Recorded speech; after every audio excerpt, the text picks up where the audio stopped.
कि सत्य क्या है। सत्य भगवान का पहला स्वरूप बताया था ना, सच्चिदानंद रूपा, सत्य चित और आनंद।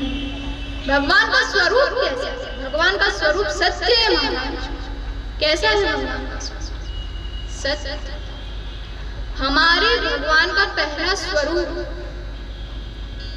सत्य है। इसलिए महाराज हमें क्या करना चाहिए? हमें भी हमेशा सत्य का आचरण करना चाहिए, हमेशा सत्य बोलना चाहिए। बड़ा सुंदर एक उदाहरण है। एक बार महाराज एक चोर घूम रहा था, वहीं आसपास कहीं कथा चल रही। महाराज जी ने बोला कि सत्य की हमेशा जीत होती है। क्या होती है?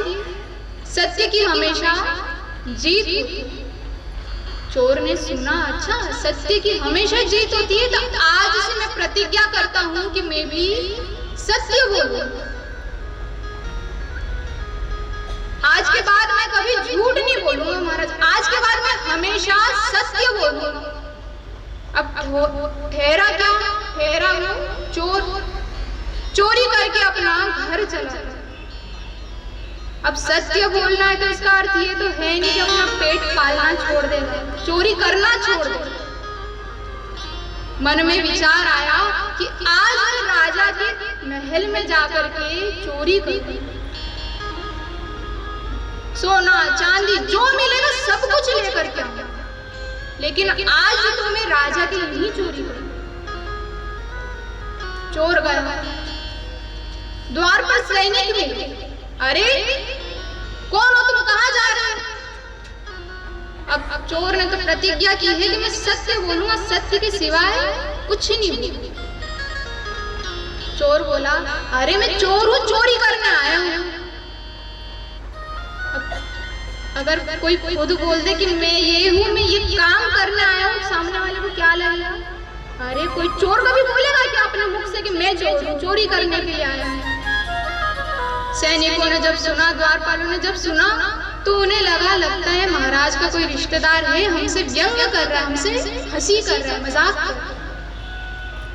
जाने दिया महाराज महल के अंदर। अरे महाराज जाइए, आप महल के अंदर जाइए, क्या पता राजा प्रतीक्षा कर रहे हैं।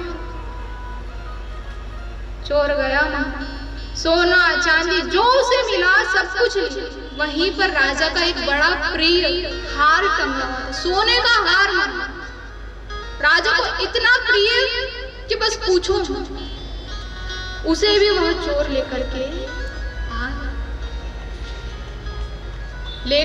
आया। अगले दिन सुबह सारे नौकर चाकर जो राजा के थे सफाई कर रहे हैं, देखा राजा का हार ही वहां से गायब। अरे यदि ये नहीं मिला तो राजा हमारा सिर कलम कर देंगे, हमारा सिर काट देंगे। अब हम क्या? राजा तक सूचना गई कि महाराज आपका हार गायब है, लगता है महल में चोरी हुई। राजा ने बिना सोचे बिना विचारे पूरे राज्य में ढिंडोरा पिटवा दिया कि जो भी मुझे इस चोर का पता बताएगा, जो भी इस चोर को लेकर के आएगा, उसको मैं 5000 इनाम दूंगा। अब कोई लेकर तो नहीं आया महाराज, वो चोर खुद आ गया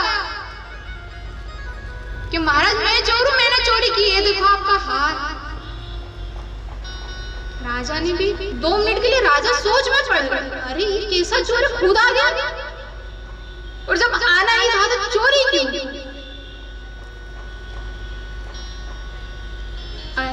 राजा ने पूछा, अच्छा तुमने चोरी की या कहीं किसी से लेकर आ गए हो, तुम्हें लगा हो सकता है? अरे नहीं महाराज, कैसी बात करते हो, मैंने चोरी की। तुम चुरा कर लेकर? राजा को यकीन ही नहीं हो रहा महाराज, पता नहीं कितनी बार पूछ लिया, तुमने सच में चोरी की है? तुम्हें यकीन तो है ना तुमने चोरी की? अरे हाँ महाराज। अच्छा मुझे एक बात बताओ, जब तुम आए थे तो तुम्हें महल के द्वार पे कोई मिला नहीं? अरे मिला था ना, आपका द्वारपाल मिला था। तुमने उससे क्या कहा? महाराज मैंने तो कह दिया मैं चोरी करने आया। उसने तुम्हें आने दिया? हाँ महाराज आने दिया उसने।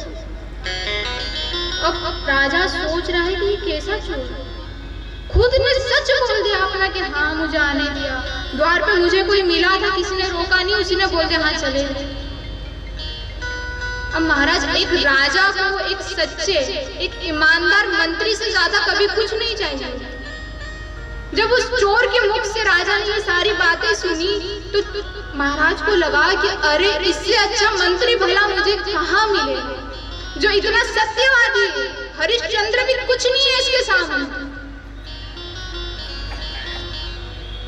राजा ने महाराज उस चोर को मंत्री पद पर नियुक्त कर दिया कि आज से तुम मेरे मंत्री। अब वो चोर तो परीक्षा ले रहा था महाराज, कि वो महाराज ने कहा था कि सत्य की जीत होती है, मैं परीक्षा लेकर के देखूंगा कि वाकई में ऐसा होता है। चोर ने परीक्षा ली, चोर सफल हो गया, चोर को मंत्री पद मिल गया। कहाँ तो वो चोरी करता था और कहाँ वो राजा को मंत्री बना दिया। महाराज, इससे हम क्या समझे? यदि हम भी सत्य का आचरण करेंगे तो क्या हम कहीं पर हारे? हमारी भी जीत ही होगी। भगवान अपने चरणों में हमें स्थान प्रदान करें।